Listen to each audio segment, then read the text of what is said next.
Hey everyone, welcome back. We're tackling something today that affects, well, everyone listening, healthcare, and more specifically, how this whole interoperability thing is going to hopefully make it way better for all of us. Okay, so picture this. You're up north, right? Getting excellent care at a clinic in Nunavut. Everything's going great, but then you need to see a specialist, say, in Toronto. Now, in a perfect world, your medical records would just magically appear for them, right? No stress, no waiting, just seamless care. But, and this is a big but, let's be real for a sec, the Canadian healthcare system. Right. Right now, it's way more like trying to put together a puzzle where half the pieces are missing and the ones you do have, they're in different languages. And, it's not just that it's a pain in the neck. It's that this whole data disconnect, it actually has some serious downsides. We're talking about treatment getting delayed, people having to do the same test over and over again because the results got lost. Even, and this is the scary part, safety risks. Because, well, that critical information, it's stuck in different computer systems that don't talk to each other. Oh, tell me about it. I remember one time I switched doctors, right? And I swear, I practically had to become a courier just to get my home files transferred. Took weeks. And then get this, after all that, I finally get to see the new doctor, and we basically have to start from scratch anyway, because the files, they were like something out of the Stone Age, impossible to decipher. Right. And then flip it around. Imagine how frustrating that is for our doctors and nurses. Yeah. They're facing these mountains of information scattered everywhere. No wonder we hear about burnout so much in healthcare. Okay, so we've painted the picture. Canadian healthcare, awesome people, not so awesome data situation. But there's good news. Promise, Canada's got a plan. It's called the Shared Pan-Canadian Interoperability Roadmap, brand new, and we're going to break it down, plain and simple. Because this roadmap, it's not about tech jargon. It's about fixing a human problem. It's about how do we get to a place where Canadian healthcare is connected, patient-centered. The way it should be, and that's what we're going to dive into today. Okay, so tons of challenges, right? But the good news is this roadmap, it's got solutions, or at least plans for them. 4 big goals to totally transform Canadian healthcare. And it's all about, smoother care, better decisions, and this is the big one, putting you back in charge of your own health information. Exactly. Okay, so goal number 1, no more data blocking. Mm-hmm. This one's huge because it means your health info, it shouldn't be trapped in some digital vault somewhere, right? It should be able to go wherever you go in the healthcare system. And it makes sense, right? Like, say you need to see a new doctor, or you're on vacation, end up in an emergency room, totally different province. Wouldn't it be amazing if the doctors there could just, boom, see your whole medical history, allergies, medications, what you've been diagnosed with before, all that right there, so they can make the best decisions for you. Right. No more digging through files, no more waiting for faxes. It's just common sense. Okay, goal number 2. This one's all about helping out our healthcare heroes. The doctors, the nurses, everyone working so hard on the front lines. Yeah, it's called Data at Doctors' Fingertips, and it's about giving them instant access to the info they need right when they need it.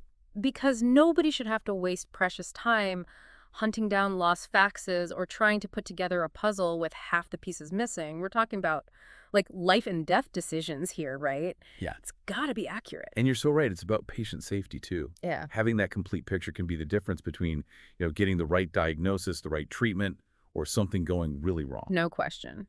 And speaking of empowerment, that's what this next goal is all about, putting you, the patient, in the driver's seat. Right. You own your health data. It's about giving you easy but secure access to your own records.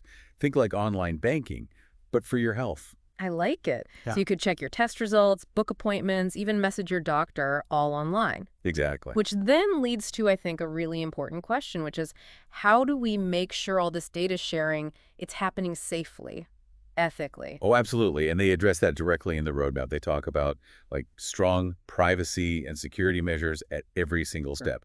Finding that balance, where we can use tech to help people, but not at the expense of their privacy. Definitely a tough balance, but so important. Okay, ready for the last goal. This one's about making sure that your healthcare journey, it's smooth sailing no matter what. Yeah, care that flows, they call it. And basically, it's the idea that moving between different parts of the healthcare system, it should be seamless.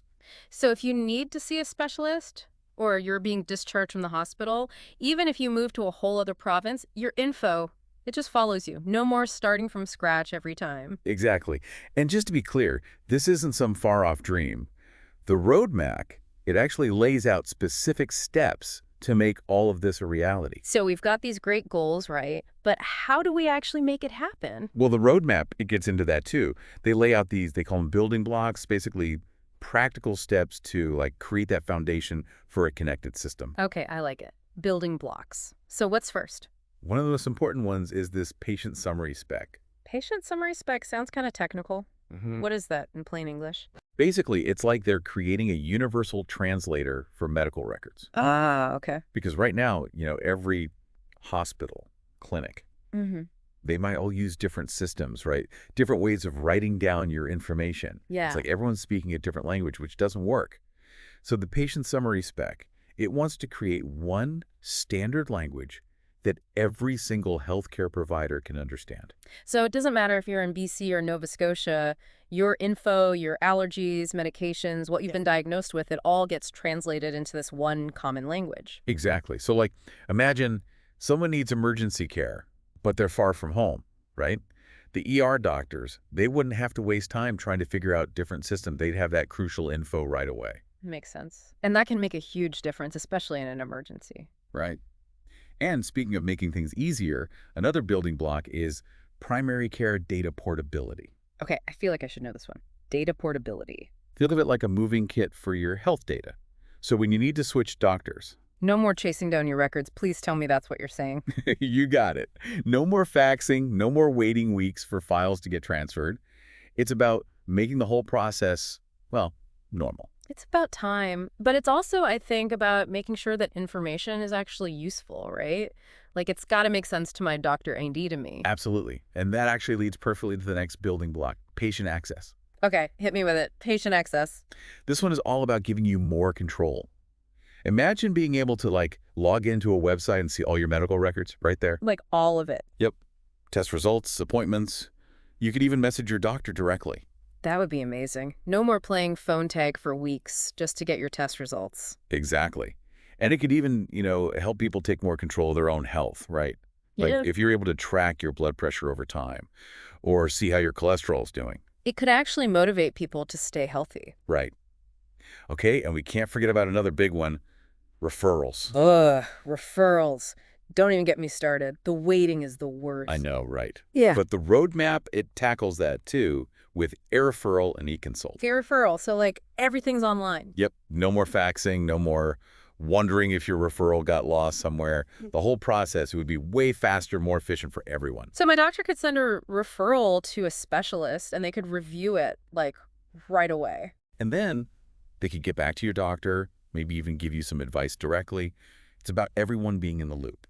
Okay, so we've covered a lot and it all sounds great, but realistically, is this all actually going to happen? I hear you. It's a big undertaking. Right? Yeah. And the roadmap, it's honest about that.